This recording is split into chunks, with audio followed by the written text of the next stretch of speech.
All right, we're back. We're on page 110 of math analysis, and we're talking about the law of sines to solve oblique triangles. Everything we've done so far with the law of sines, well, that's not true. Everything we've done so far with the ambiguous case of the law of sines has involved an acute angle. Now we're going to talk about an obtuse angle. So if it's not the ambiguous case, so if you know two angles going into it, normal law of sines, don't even worry about it, always one triangle. If it's one angle side pair and another side, now you've got the ambiguous case, and there's a lot going on. So the acute case is where like all the action is. You got to figure out like, is the side opposite bigger than the other side? In which case, one triangle. Is it less? Then find the height. When you find the height, is the side opposite bigger than the height? If it's not bigger than the height, you get no triangles. If it is bigger than the height, you get two because you went height, opposite, other. If that's your inequality, two triangles. But that's only if the angle is acute. If the angle is obtuse, it's actually easier. And the reason that it's easier is there's only two scenarios, and you either get a triangle or you don't. And all you need to do is think about it, right? If you were to construct this, and then you stand up here, kind of the center of the circle, and you swing the other side, the supposed side, either you're going to connect and form a triangle, or you're not going to connect and you don't form a triangle. You just make like a weird thing that doesn't really do anything. So you only have two options.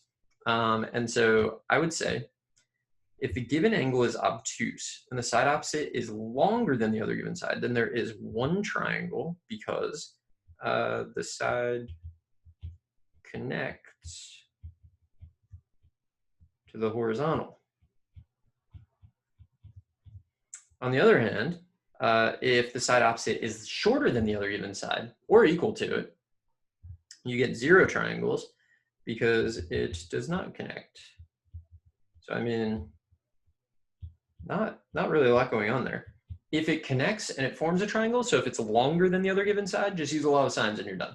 If it doesn't, and you try to use the law of sines, you're just going to get an argument error when you get to the calculator part. But think it through. Don't rely on calculator errors to tell you if there's a triangle or not. Like, always make sure you actually understand. So here's a problem where we have kind of a lot of information. It says, figure out the case you're given, decide how many triangles are possible, assuming it's ambiguous, since in all other cases, there's only going to be one triangle. There will be a triangle, and there will be one, and blah, blah, blah. And then for practice or homework, you could try to actually solve them. So I'm not going to solve them. I'm just going to decide what case it is, how many triangles there are. So let's see if we can do that. So here, as soon as I know two angles, I know that I'm going to get one triangle. It is always the case. So what I'm dealing with, I guess, is A, B, C, and I know this, and I know this, and then I know this, right? So I don't know what that tick mark situation is. I'm trying to do like an X. Okay, so I know that. So this is definitely angle side angle, right? Two angles and then the side between them. That's what angle side angle is. And if it's angle side angle, there's always one triangle because that is not the ambiguous case. All right, this next one, I know one angle side pair, which means it's definitely a law of sines problem. Now the question is, do I know another angle, in which case it's straightforward, or do I know a side? In this case, I know a side, so this is the ambiguous case. So it's angle side side, which means we are going to have to calculate, well, we might have to calculate the height. You can see that you're going to have to calculate the height. So let's draw our triangle. And so this will be 8.6, this will be 63, and this is 11. So I need the height. I need the height because the side opposite is shorter than the other given side. If it was greater than or equal to, there'd be one triangle and we'd be done. But in this case, we need the height, which will be 11 sine of 63. I'm gonna use the calculator and also probably just not switch because it's a little faster. And I don't think you need to watch me press all those buttons. So 11 sine, although if you don't agree with what I get, I guess it would have been helpful. I get 9.8, 9.801, approximately 9.801. Okay, so the height is actually bigger than the other side, than the side opposite. So the height is bigger than the side opposite. What does that mean? That means that this thing is just gonna hang in the air and never make contact. So this part right here is 9.801. 8.6 never makes contact, no triangles. And that's basically the way that you think through it. So 0. Hopefully there aren't a lot of those. But it looks like there are a lot of those, and that's fantastic. Okay, so we have an angle side pair, and then another side. So this is, again, the ambiguous case. It's like the ambiguous case is the most important. Well, it's not the most important. It needs the most practice, so it comes up the most. But like, is it actually the most common thing in the world? I don't really know. Like, maybe. I gotta calculate the height.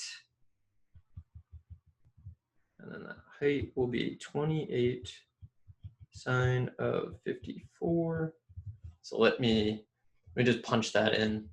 Not gonna make you watch. 28 sine. You should try to beat me when we're doing these things, I guess. 22.652.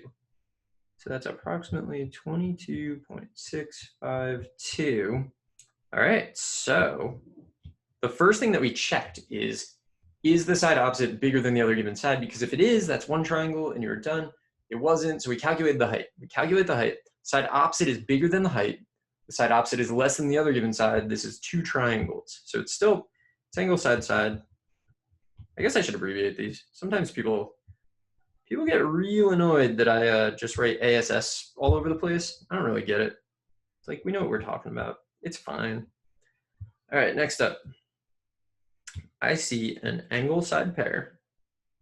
And then if I had another angle, it'd be straightforward, but I have a side. And so it's the ambiguous case.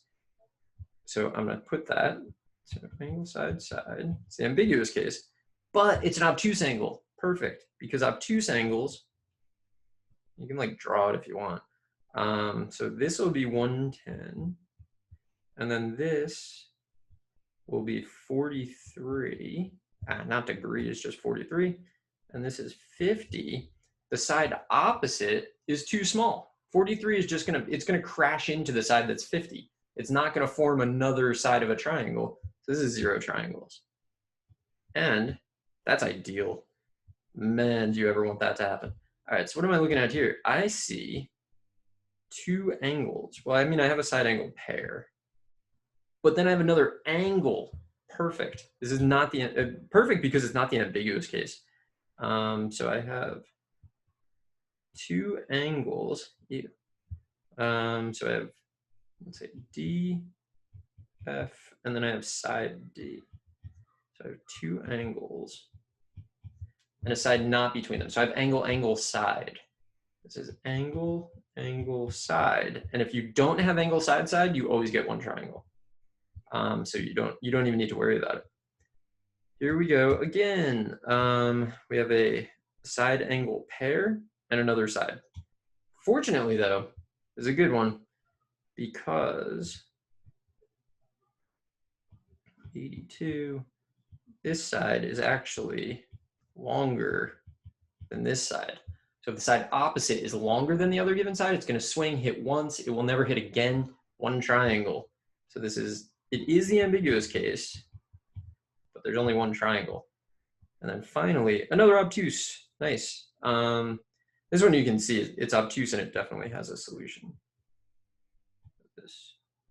So here's 134, here's 70, here's 98. 98 is bigger than 70, so it is the ambiguous case. It's just not an interesting ambiguous case because there's one triangle. So I think that if you do these for practice, that would be great. You know how many triangles there should be. I drew kind of the pictures. The more practice, the better, really. I feel like just for completeness, I should highlight this. So there we go. But anyway, I'm gonna cut this video here. I'll be back in the next one to do more.